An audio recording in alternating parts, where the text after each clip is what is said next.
Referentas Río Negro. Entrevistas a mujeres que hacemos política a lo largo y ancho de la provincia. Referentas. A ver, ¿cómo no hacerla tan larga? Mira, yo creo que de una manera u otra hacemos política. O sea, del puesto que vos estés, estás haciendo política. Es que la política es todo. La política es el precio del pan, es el precio de los medicamentos, la política es el valor de un libro, que ese libro esté en una escuela y que sea leído. Y la política claramente es todo, atraviesa nuestra vida, todas nuestras decisiones. Yo veo la política como una posibilidad de transformar realidades para los que menos tienen, y a veces no para los que menos tienen, sino para un conjunto, una comunidad con diferentes necesidades básicas. La política para mí es cambio, es proyección, futuro, es una manera de vivir y es no solo verme a mí misma, sino ver que en conjunto, en comunidad, en sociedad, se puede llegar a otra instancia haciendo política. Y no tanto haciendo política en el sentido partidario, también vivir y accionar es hacer política, ¿no? La política es una herramienta que tenemos nosotros como seres humanos para la transformación. Nosotros podemos hacer acciones y que esas acciones tengan repercusiones para bien y para un sector que es el más golpeado, que es donde nosotros siempre salimos de ahí y que nosotros queremos transformar esa realidad, que es lo que tratamos de hacer todos los días. Es realmente una herramienta transformadora de la realidad de los vecinos y las vecinas, una herramienta que puede enaltecer una vida o también la puede arruinar. Prefiero elegir que puede mejorar la calidad de vida de los vecinos, y es el arte de lo posible también la política. Yo como referente acá del barrio, o sea, cuando empecé decía, yo no hago política. Y sí, de una manera estás haciendo política, o sea, porque ya te involucrás y empezás a entender que tenés que involucrarte en estos temas así de política, porque si no, no nos involucramos las mujeres, siempre quedamos afuera de todo esto, o sea. Hay una realidad que en los pueblos o en las localidades más pequeñas cuesta mucho que una mujer pueda ejercer la política institucionalmente, y tiene que ver primero por una cuestión del género. Estos pueblos tal vez son muy tradicionales en ese sentido, entonces solo ven a la mujer como la compañera que va, que ayuda, que está en la olla, y estos son momentos en que las mujeres como nosotras nos proyectamos en otros lugares, y está bien que así se lo sea. Tengo muchos recuerdos de cuando era chiquitita del tema de caravanas, debates, donde se podían escuchar diferentes voces y todas esas voces, si bien discutían, pero discutían para ver qué acciones podían tomar para transformar en ese momento Chuele. Creo que desde ahí, si no me equivoco, fueron a mis 8 años, más o menos. Y más o menos cuando tenía 17 años, antes de salir del secundario, hicimos una actividad en historia, de hecho, que yo dije, no, hay que involucrarse y la política te atraviesa, quieras o no, en cualquier aspecto. Yo provengo de un lugar muy humilde, me pasar por una etapa de adicciones que tuve que obviamente superar sin presencia del Estado. Entonces, con ese afán de querer ayudar, organizo una murga. Desde la nada misma, no sabía qué era una murga, ni sabía cuál era su origen, no sabía absolutamente nada.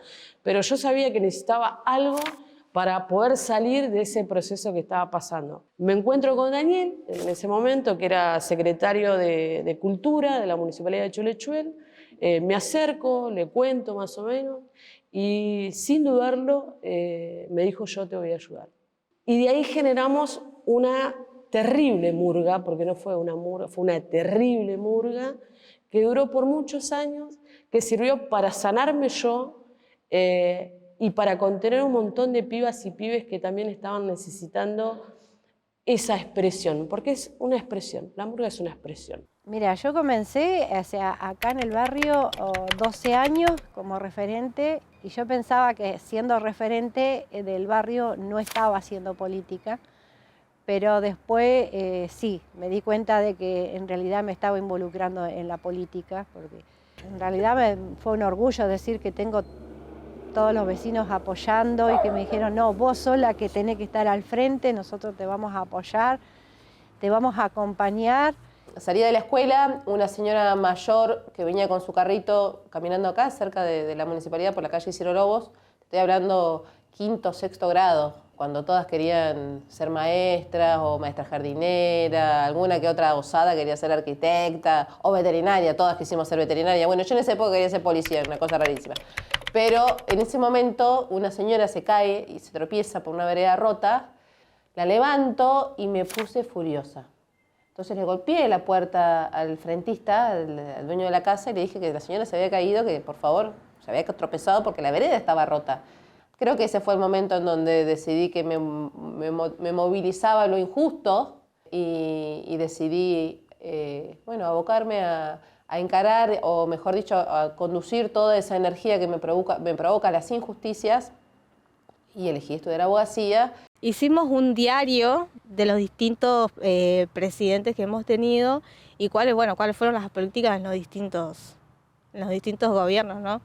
De hecho, yo me considero y empatizo más con el peronismo, el kirchnerismo, y yo dije, bueno, yo quiero ir por acá y me gusta por acá. Más que nada ahí sí puntualmente aprendí que la política se hace en todos lados y que fueron de primer año hasta quinto año en donde yo quería transformar cosas porque era el lugar donde iba a estar desde marzo hasta no sé cuándo y era, o sea, no me podía sentar ahí y ver, qué sé yo, que no había un pibe que no tenía una campera, que no había comido o que tenía recién llegado de laburar. Entonces son esas cosas que por ahí a mí me siguen impulsando, es decir, la política transforma y transforma para bien. Hoy puedo decirte que en mi casa cuando era chica se hablaba de política en el almuerzo. Quizás en las casas de muchos de los que están mirando no. Se habla de fútbol, se habla de, no sé, del mercado que abrió en el barrio. En mi casa se hablaba de política. Se hablaba de los problemas de los vecinos, de cómo resolverlos, de qué decisión había que tomar, de cómo se debía encarar. Se hablaba siempre de lo colectivo. En mi casa se hablaba de lo comunitario y de lo colectivo como algo del día a día. Entonces, creo que todo eso de alguna manera me marcó. Yo cuando me sentaba a hablar con grandes dirigentes, ellos tenían la cuestión política, pero yo tenía el sentido común, el saber, el de haber estado y el de haber caminado en esos diferentes barrios. Entonces yo me sentía con esa sensación de decir, yo tengo tanto para aportar. Por eso nosotros siempre planteamos en estos tiempos que se tiene que romper con esa estructura de que solo pueden ser candidatos aquellos que son portadores de apellido, aquellos que tienen un título, porque tal vez cualquier persona humilde de cualquier barrio tiene muchísimo más para aportar de su saber, de lo vivido, que aquella que se sienta en una banca porque es un portador de apellido. Sí, yo siento que sí. Más que nada, por ejemplo, en las reuniones. Qué sé yo, la mayoría eran varones cuando nos reuníamos con los diferentes centros de estudiantes y al querer hablar siempre había una voz masculina que me trataba de tapar. Y no voy a tirar nombres de apellido, pero siempre había una voz masculina que me trataba de tapar. Y me acuerdo que una vuelta habíamos tenido una discusión con esta persona porque él había salido de la radio y había tomado el proyecto como si fuese suyo, del boleto estudiantil. A lo que yo lo llamé y me dijo, no, pero porque vos estás loca, estás histérica, que si a vos te vino no es mi culpa, que esto, que lo otro. Y no era así como él decía las cosas. Bueno, y aparte por pertenecer a otro espacio político diferente al de él, que al ser bruta, porque yo me considero una persona bruta, morocha, alta y que milita dentro del peronismo, para esa persona fue verme y era asco prácticamente. Entonces me trataba como si, qué sé yo, si fuera una ignorante, que si fuera una burra, que esto, que el otro. Pero bueno, son cosas que pasan y me la tuve que bancar porque teníamos un proyecto en común y creo que las diferencias, al tener un proyecto en común, hay que dejarlas al lado y construir para el bien común. Sí, cuando yo llegué acá al barrio, sí, me encontré con gente que me decía, no te metas, no vayas al municipio, no vayas. Me pareció injusto, ¿por qué no meterme si la necesidad que hay en el barrio era grande? O sea, en ese momento no teníamos servicio de electricidad ni agua, o sea, no había nada. Sí, o sea, la violencia política hacia nosotras que somos militantes sociales está todo el tiempo. Obviamente en una campaña se redobla esa violencia porque volvemos a lo mismo. Hay personas que no pueden entender que haya mujeres que puedan ejercer, que puedan llevar la voz de otras tantas mujeres a un consejo deliberante, por ejemplo, o a un ejecutivo. Es muy difícil de entender la participación de la mujer dentro de la política. Yo en mi caso particular hace muchos años dejé de sufrir en ese sentido. Al contrario, a mí me dicen, no, negra de mierda, y es como que me da más fuerza para, ¿viste? Decir, soy negra, bueno, yo te voy a mostrar. Pero bueno, después tenés otros perfiles de mujeres que se asustan, que no quieren que su familia sufran, entonces se corren de la política, y para nosotros eso es una gran pérdida en esta lucha que llevamos las mujeres adelante, de poder ocupar roles institucionales que también nos puedan ayudar a decidir sobre la vida de un montón de otras mujeres. A mí me tocó ingresar a la Cámara de Diputados muy joven, 28 años. Me costó más transitar mis embarazos. Yo tuve a Tomás, mi hijo, en una Cámara de Diputados donde no existe, aún hoy no existe la licencia por maternidad. Igual no lo hubiera pedido, no la pedí, jamás la pedí, pero amamantar un bebé en un recinto era estaba prohibidísimo. Y esta situación de que si te dedicabas a estudiar los proyectos, a pensar fundamentaciones, a desasnar un proyecto para mejorarlo, y lo decías con cierta vehemencia y eras una loca. Por más que habías estudiado, que te habías preparado, que habías leído el proyecto, que habías... En cambio, si venía un diputado como Negri y alzaba la voz, qué tipo con carácter, miren lo que sabe este tipo. No, se decía pavadas tras pavada, pero era un tipo con carácter, y yo era una loca. Yo y todas las mujeres, en ese momento había unas cuantas ya. Éramos pocas, pero éramos unas cuantas ya.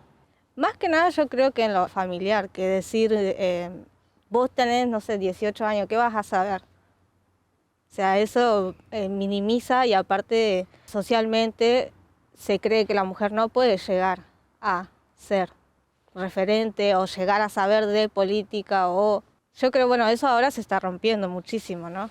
Pero igual en la coyuntura familiar se sigue viviendo eso de que no podés hablar de política porque sos mujer, menos teniendo cierta edad y que no viviste ciertos momentos y no tenés como el lugar de poder hablar de política porque no lo viviste. Pero, o sea, que no lo viva no significa que no lo sepa, ¿no? Y yo creo que saber de historia de política es no repetir, sino mejorar. Río Negro es una provincia bastante moderna. Tenemos legislación muy moderna en comparación con otras provincias. Hemos sido los primeros en tener una gobernadora mujer, por ejemplo. Por eso digo que somos también, así como tenemos algunos políticos tienen esa capacidad de cambiarse de vestimenta o de color tan rápidamente, somos una provincia que tiene esa capacidad de reinventarse. Una provincia que tiene todos los recursos habidos para ver, siempre ha sido muy mal administrada. Y estamos con un partido provincial, un partido que se ha ido para el lado de la nación, no para el lado de la comunidad, de la gente. Sentarse a ver y ver, no sé, el tratamiento en el Senado, en diputados, y no son cosas difíciles. Y no es muy difícil sentarse a leer la historia argentina y ver qué son las coincidencias y cuáles no. Yo creo que provincialmente se confió en un partido provincial para la transformación, y la política rionegrina es compleja por eso. Vos confías en el partido rionegrino, pero a la hora de llegar, por ejemplo, no sé, propuestas del Congreso que pueden llegar a beneficiar la provincia, tenés que estar en tensión todo el tiempo porque no sabes cómo va a actuar ese partido. Y bueno, y todo el tiempo que la provincia no tiene dinero, está quebrada, no hay para abastecer hospitales, no hay para abastecer educación, y se agarran, digamos, de que la Argentina está quebrada, pero ¿quién viene gobernando hace tantos años que se quebró la provincia? El partido provincial. O sea, como que no hacen esa mea culpa de mi partido viene gobernando. Entonces, ¿qué es lo que pasa que no funciona la política? Creo que a Río Negro le falta esa visión política de que podamos generar, y por qué no soñar un proyecto político inclusivo para todas y todos. Yo amo ser chuelense, y ese amor por Chuele también es mi amor por la provincia de Río Negro. O sea, yo amo mi provincia, amo lo que mi provincia ofrece, amo lo que mi provincia produce. Y yo creo que cuando muchas y muchos de los rionegrinos tengamos ese amor por Río Negro, nos vamos a dar cuenta realmente cuál es el proyecto político que nos abrace a todos. Eso es fundamental. Ay, no, acá lloro. Bueno, ¿qué significa mi mamá? Mi mamá es todo. Como mamá es una persona excelente, es de esas mamás que su prioridad son sus hijos y que no hay nada que se lo pueda cambiar, ni siquiera la política. Hoy no quería llorar. Ella es... yo creo que sin ella hoy yo no podría estar haciendo lo que hago. Porque ella me introdujo mucho, conocí el Frente por ella, estudio gracias a ella. Así que ella es todo, significa todo. Vivíamos atrás de una escuela en la casa de mi abuela y nos teníamos que ir caminando hasta el Consejo de Deliberantes. Y siempre la recuerdo hablando en voz baja todo lo que ella quería decir en esa reunión, repitiendo una y otra vez, para no olvidarse y para no quedar mal, y para que esa gente que le decía que no iba a poder, porque venía de un barrio que era una negra de mierda y todo eso. Y siempre recuerdo su voz, recuerdo todo, como ella iba hablando sola. Hoy me agarras en un día complejo, difícil. Acabo de compartir un acto con mi hermano, un acto del Día de la Bandera, un acto que a mi padre le gustaba muchísimo. ¿Y qué le digo? No, la realidad es que le pido, no le digo nada. Le pido consejos. Tratar de ver cómo reaccionaría él en este momento. Y sé que me diría, gringa, dale para adelante. Milonguita, me decía él, me llamo María Emilia, Mili me decía mi hermano, entonces el que le gustaba el tango me decía Milonguita. Milonguita, dale para adelante. Le vamos a dar para adelante.